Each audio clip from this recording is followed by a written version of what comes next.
Welcome back to Royalty. I'm your host, Crown Vic, and today we are going to talk about don't let the devil bring you down. Do not let the devil bring you down. It's very easy to let the devil bring you down. There was a story, a parable about the Buddha sitting around the tree. I'm going to paraphrase this story, by the way, so don't quote me about all the details. So and so said this. No, I didn't say nothing. The Buddha was sitting around a tree, and so was his students all around him. And the thing about the Buddha is that he had this appeal about him, this aura that made people come from miles just to be around the Buddha, because there was something about the Buddha that I cannot put my hands on. They would say there was something about him. These days we might call that enlightenment. Give you an example of what we mean by this. As the students were all sitting around a tree, one man approached the Buddha. I don't like this man. He has my daughter out here. He has my son out here, sitting around here when they could be in school, practicing business like I have been doing since I was a child. And now I am a successful businessman. They should be successful business people to follow behind me. Because who am I going to pass my business down to if not my own offspring? So this man says, I'm going to talk with the Buddha, and he's going to get a piece of my mind. So the Buddha is sitting there, students all around him. Guy is marching up to the Buddha. I'm going to give this man a piece of my mind. As he approached the Buddha, the more he approached, the more that anger that he had rising up inside of him started to go away to the point he was standing right in front of the Buddha, and he could not remember why, on an emotional level, why he was there, because he no longer felt any of that anger. The only thing he felt was peace, but he remembered on an intellectual level why he was there. And as he saw the Buddha, looked at the Buddha, and the Buddha was looking at him, he spat in the Buddha's face. Can you imagine you sitting there and somebody looking at you and then spit in your face? Can you imagine? What would you do? Well, here's what the Buddha did. He smiled. He gave a big smile to the man. And that was his only response. All the students around him, they kind of was looking around, confused about what was going on. How would the Buddha respond? And then they saw that he responded with a smile, and it was like, oh, okay, all right, that's very interesting. To this, the man had nothing left to say. He turned around and walked away. All night long, the Buddha was on his mind. He could not go to sleep, because the only thing he could think about and see in his mind was the smile on Buddha. He had no peace until he saw the Buddha the next day, walked up to the Buddha, fell on his knees. Buddha, please forgive me, Buddha. To which the Buddha said to him, what is there to forgive? I'm not going to forgive you, because the man who spat in my face, or the man who you were yesterday, is no longer the man you are today. The man who I was yesterday is no longer the man I am today. You see, what the Buddha was saying here is that he's not holding on to a lot of these grudges that a lot of us normal people hold on to. You know, a lot of us, we hold on to a lot of grudges. We hold on to a lot of baggage. Whether it's something that somebody else did or something that we did ourselves, we hold on to and beat ourselves up about it. But the Buddha understood one key to his eternal peace, this enlightenment that he had, that everyone else felt the peace around him. This is the reason why everyone was gravitating around him, was because of this peace. How would he keep this peace? And would he allow this businessman to just take away the peace because he spat at him? No. He put it away. He said, the person I was yesterday is no longer who I am today. I no longer hold on to any of that stuff that a normal person will hold on to. He didn't let the devil beat him down, get him down, and hold him there. You see, a lot of us in our own lives, right? We have our own devils. We have our own business people spitting in our faces. Pooh. And a lot of times, they say psychology. Psychologists say many of us have either two responses. It is the fight or flight response. Oh, I wish somebody would spit in my face, because I'm going to give him a piece of my fist.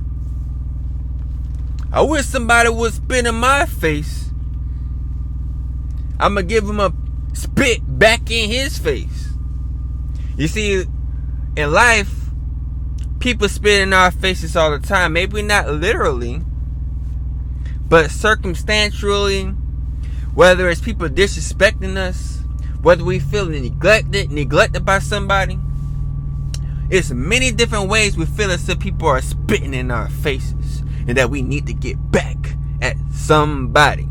It's easy to look at the outside world and say, well, look at this person, and look at this person over here, and say, oh man, this world is crazy. And indeed it is. You look into this world right now, a lot of us are depressed. Why are we depressed? You look at third world countries, right? Places that's going on. I'm not even going to say third world country, because this could happen anywhere.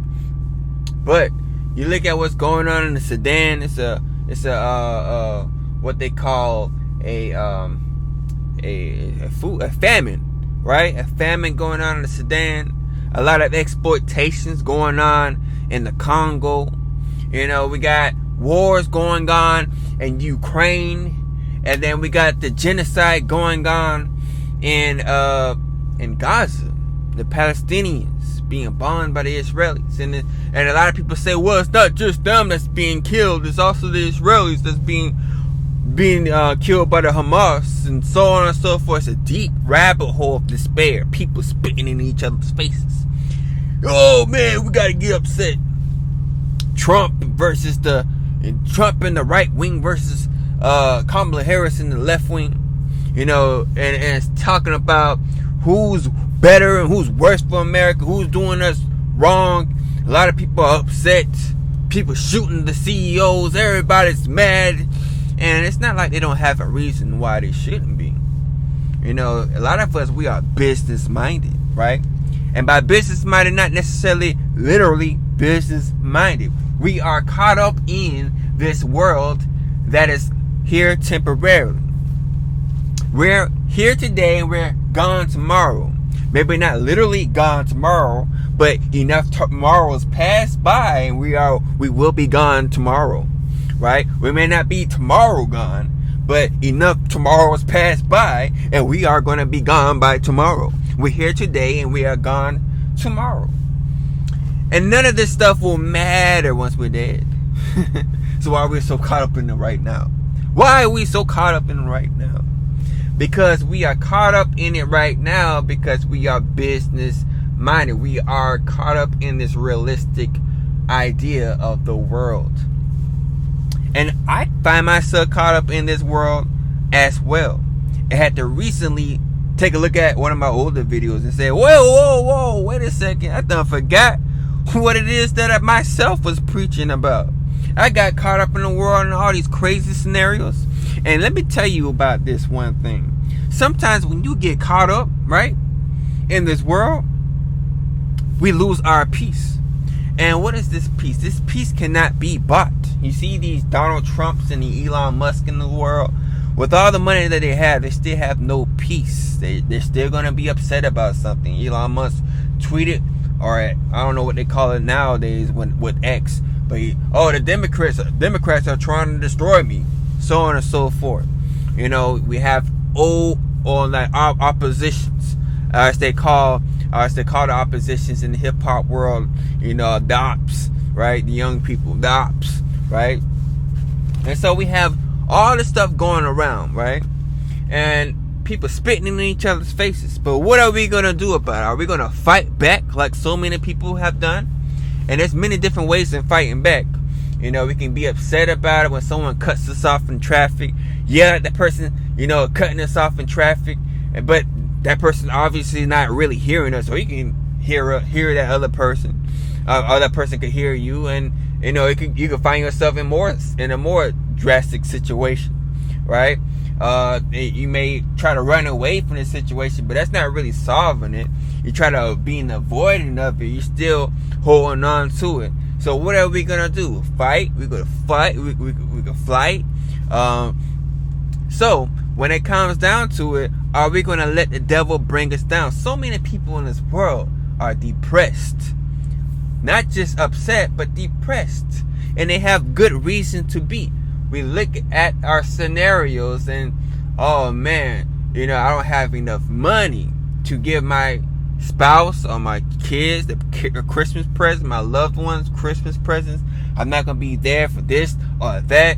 We get so caught up that we don't see the flowers all around us. We don't see the peace that we can have, because a lot of us are not starving. Some of us maybe, hopefully you're not starving. If you're watching this video right now, I don't know how you're watching the video when you don't get, you know, your basic needs met. Hopefully you get your basic needs met before you got internet access. And if you have internet access to watch this video, then hopefully you can use that internet to find the right connection so you can feed yourself. So ideally, most of us are not starving. We are in a decent, good health. If you have, count your blessings. You know, always count your blessings. You know, it's very easy to overlook these small, minuscule things. So count your blessings, and then make sure that you are not allowing whoever spits in your face to always brings you down, because the devil is going to constantly bring you down. And it's a very slick, smart entity, their own egos. Now, I don't believe in no devil with a pitchfork and, you know, horns and it's red and it's coming around and it's asking to sign that deal, sign your soul away, so on and so forth. The devil is the very ego you believe is yourself, right? It's your own self, like choosing to react with fight or flight, right? Scenarios. When it's always not just these two options, but there's a third option, and that is choosing peace. Now, me, I am a truck driver. Right now, I'm in a truck, right? I'm in a sleeper berth of a truck. And there's many different scenarios in this industry that gets me upset. Like, really upset. Like, right now, I'm in a scenario that I could easily be upset. And now I'm making this video. I'm turning this darkness into light. Because I'm like, you know what? You know, I could continue to feed the darkness. I can continue to feed the wolf, you know, that is bringing me down. And the universe can continue to put me on that, you know, give me certain scenarios along those alignments, right? So I learned that in one instance in my situation, I got so upset that I physically felt hurt, pain in my own body, because I was so angry that I literally felt pain within my own body, to the point that I thought I was done with it. I'm like, all right, I got over that one hump, and then another hump came down the line that got me upset, and then down the line I got another hump, and then another hump, and then I was like, why is all this stuff happening? And then I start to realize I have to change how I react to certain things. I cannot always see it as a bad thing. How can I learn from the situation? How can I choose peace? How can I take back my own power by not being upset by this and that, but find a joy in this, find the pleasure in that. How can I take my own power back so that the universe can understand that I'm on a higher frequency right now? And as soon as I get on that higher frequency, so to where I can get over this hurdle, then the universe will start blessing me. Hopefully, I hope so. In my scenario, so I choose peace. Anytime that I feel as if life is constantly spitting in my face, and this does not mean rolling over. This is, once again, we're choosing a third option. We're not choosing flight, which is pretty much avoidance, which includes rolling over, being a doormat, allowing the situation to just dominate you, right? But we're not talking about that. We're talking about taking power back in an active way, choosing to smile at the situation rather than allow it to just like roll us over, or we're fighting back. Have you ever been in a situation when you're fighting and you're trying hard to change the situation, but the more you try, the more it seems to ruin that situation? I've been there. I don't know about you, but I've been there, and I do not want to continuously to go down that path. So the third option is to choose peace, to smile when the devil is trying to bring you down, when the devil is spitting in your face, when the devil is trying to turn you around. How can I choose peace and smile? Continue to look at the scenarios which you wish to see. And sometimes those scenarios of which you wish to see means jumping into the unknown. I don't know what's going to happen, but I have faith that this will turn around for the better. I have faith that the universe will start to see that this smile is something that will change, X, Y, and Z. Whether it's the devil itself, the devil say, you know what, I cannot sleep. I try to go to sleep, but this person smiled.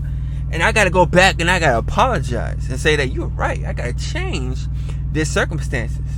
And that's exactly how we got to fight the devil. Not necessarily fight the devil. Not necessarily to run away, but to smile when the devil is trying to break you down. What are you going to do when the devil try to bring you down? Are you going to fight? Are you going to flight? Or are you going to have a smile in your face? Tell me about some situations that you're dealing with. How are you going to respond by saying not just how you're going to respond, but what do you wish to see? What do you wish to see? And how you're going to respond to make that possibility a reality. Thank you for tuning in. This has been, a royal experience with Crown Vic. Continue to smile and lift each other up. Out.